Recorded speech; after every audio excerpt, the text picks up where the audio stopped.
একজন লোক জেনা করলে সরাসরি জাহান্নামে যাবে, এ কথা আল্লাহর নবী বলেননি। একটা লোক চুরি করলে সরাসরি জাহান্নামে যাবে, এ কথা আল্লাহর নবী বলেননি। পিতামাতাকে গালি দেওয়া পৃথিবীর দ্বিতীয় মহাপাপ। পিতামাতার অবাধ্য চলা পৃথিবীর দ্বিতীয় মহাপাপ। এরপরেও যদি মানুষ পিতামাতার অবাধ্য চলে, সরাসরি লোকটা জাহান্নামে যাবে, এ কথা আল্লাহর নবী বলেননি। আল্লাহর নবী প্রথম দুই বাক্য বলার পরে তৃতীয় বাক্য বলে আগের দুই বাক্য ঠেকিয়ে দিয়ে বলছেন, কেউ যদি আমার দিকে কোনো কথা ধাবিত করে, সেই কথা যদি আমার না হয়, তাহলে তার থাকার জায়গা জাহান্নাম। এবার আপনার সাথে আমার কথা। আপনি যেদিন ক্লাস 2 এ পড়েছিলেন, সেদিন একটা গল্প পড়েছিলেন। নবী যে রাস্তা দিয়ে হাঁটতেন, একজন বুড়ি সে রাস্তায় কাঁটা পুঁতে রাখত। নবীর পায়ে কাঁটা ফুটলে বুড়ি খুশি হতো। একদিন দেখলেন নবী রাস্তায় কাঁটা নাই। তিনি ভাবলেন বুড়ির কিছু হয়েছে। তিনি বুড়ির বাড়ি গেলেন, দেখলেন সত্যিকারই অসুস্থ। তিনি পরিচর্যা করলেন, বুড়ি ভালো হয়ে গেল। ঘটনা যে মিথ্যে? জি না। আমার হায়াত পর্যন্ত সময় থাকলো আমার দিনী ভাইদের উপরে। আপনার হায়াত পর্যন্ত সময় থাকলো আপনি আমার হায়াত পর্যন্ত এর সত্যতা প্রমাণ করতে পারবেন না ইনশাআল্লাহ।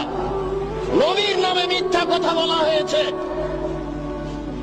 গাছ লাগান, পরিবেশ বাঁচান, নবী নিজ হাতে গাছ লাগিয়েছেন, মিথ্যা কথা। এই দেশের মাটিতে প্রায় 3 লক্ষ বানানো হাদিস আছে। তার মধ্যে কোরআন মাজিদ 90 পারা, 30 পারা নয় শয়তান মুমতাজ বেগমের কাছে প্রায় 2000 জাল হাদিস আছে। ধর্মকে বিকৃত করার জন্য লক্ষ লক্ষ হাদিস মানুষ তৈরি করেছে। আমাদের বাড়িতে 10,000-এর সিরিয়াল আছে। যে কোনো সময় দেশবাসী চাইলে আমরা 10,000-এর জাল জয়ী হাদিস পেশ করার জন্য প্রস্তুত রয়েছি ইনশাআল্লাহ। এই দেশের মাটিতে লক্ষ লক্ষ মিথ্যা তাফসীর রয়েছে।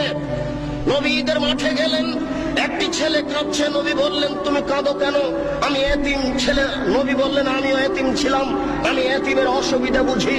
এই বলে তিনি কোলে নিয়ে আয়েশা রাদিয়াল্লাহু তাআলা আনহার কোলে তুলে দিলেন। আয়েশা তাকে কোলে নিয়ে আদর করলেন, নতুন পোশাক পরালেন। ছেলে খুশি হয়ে গেল। বাস্তবতার সাথে হাদিসের কথার অমিল আছে। রাসূল সাল্লাল্লাহু আলাইহি ওয়াসাল্লামের বাড়িতে ভিক্ষুক ভিক্ষা পায় না। বহু ভিক্ষুক ফিরে গেছে, তার বাড়িতে ভিক্ষা দেওয়ার কোনো ব্যবস্থা নেই। সেই বাড়িতে নতুন পোশাক থাকলো, এটাই বা হয় কি করে? সাথে সাথে আর কোনো প্রমাণ নাই।